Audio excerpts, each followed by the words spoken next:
I ain't gonna go and search for something, Mr. Conrad. If you'd have found it, you'd be home by now.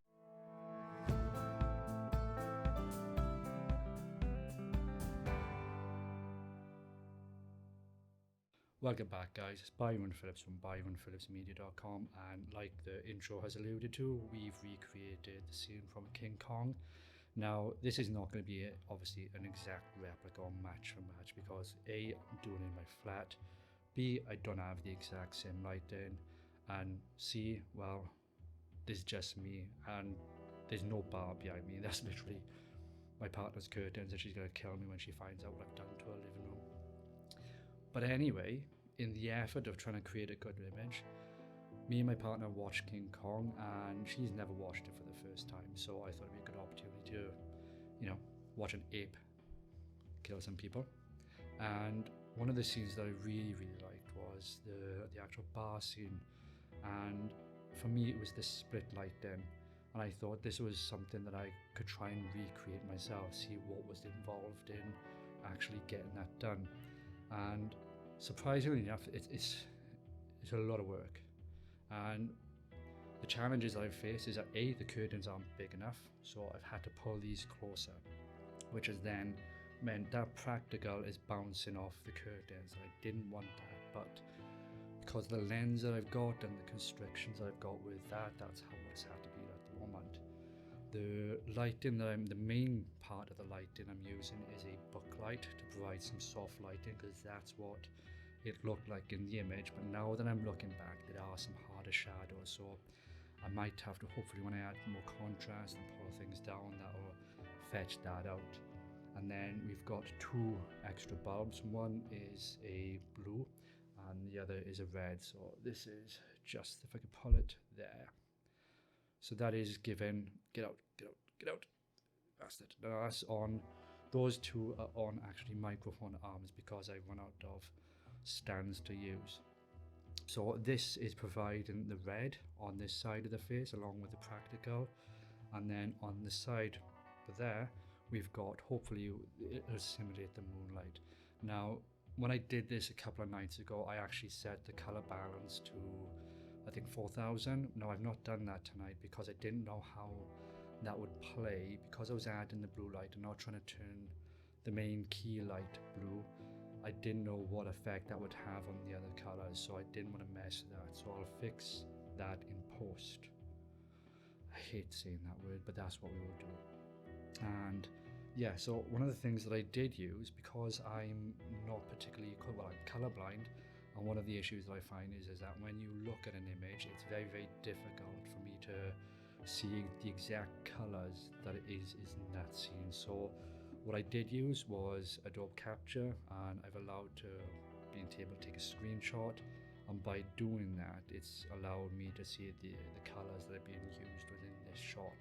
Now I could take this over to DaVinci Resolve, and with those blue highlights, if they are more of a greeny blue, then I can fetch that down. If it's a silvery blue, then I can try and change it, but I'll do that in post. What I've tried to do is try to get it as close as I can.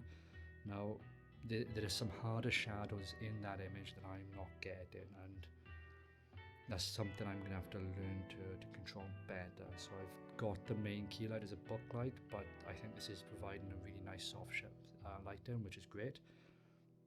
But they've also got some harder shadows, and I don't think I've quite nailed this, but we'll find that out when I do the final image. So I hope that's been beneficial. I know that I've done some BTS of the actual setup so that you can see. Excuse the mess, I've literally got crap everywhere. Alright, so we are going to be making a start with setting the room up. So literally this is how it looks at the moment. We're going to be blocking off all that light. The first thing that we're going to do is set up composition, actually, because I want to make sure that the camera angle and everything is spot on for the actual setup. So we're going to tackle that first, and then what we're going to do is we're going to try and recreate the scene with the curtains will be on the back.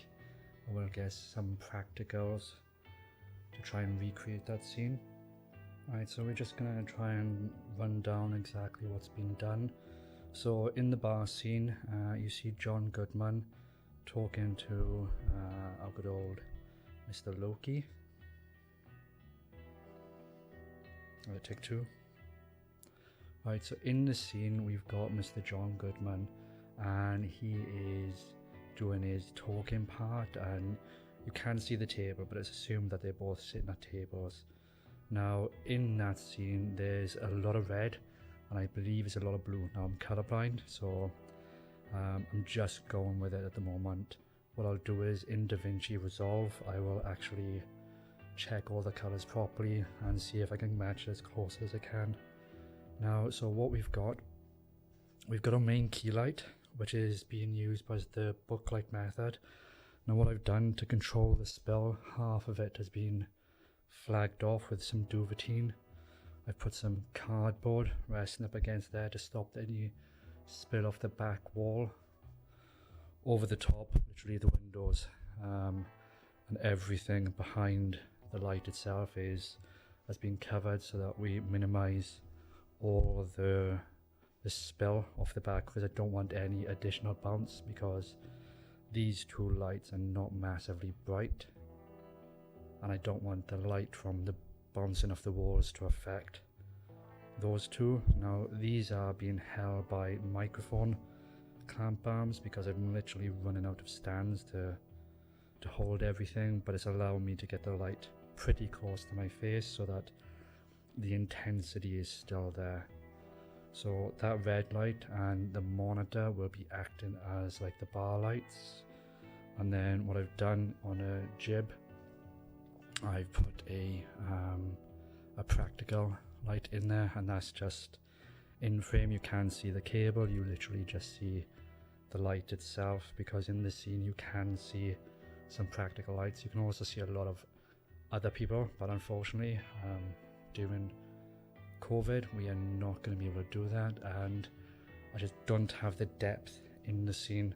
So we've also then got the curtains that I pinched from from the actual ceiling itself, not the ceiling but the actual window. So I'm using that to try and simulate as much as I can. So there we have it. So this is the setup as it stands. It's taken a while. All I need to do now is tweak things and get things right. So one of the things I think is going to be a little bit off is I don't think my lens is quite the same focal length as what they've got. I think I'm going to have to check what they've done online, but I'm trying to match it up as best as I can with the equipment I got.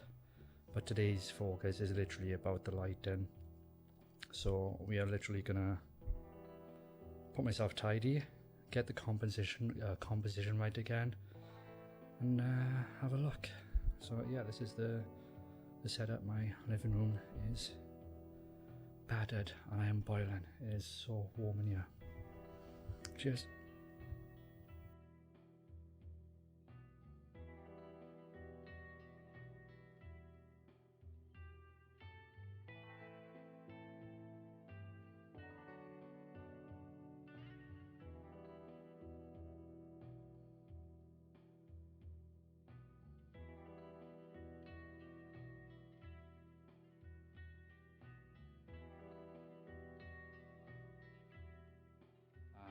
But yeah, it's been fun. I've enjoyed it, and fingers crossed it will give some insight onto how you can do it yourself on a budget, because none of this stuff is massively expensive. Well, it's expensive to me, but in the grand scheme of cinematography, a lot of cinematographers might turn around and say, oh, that's very cheap.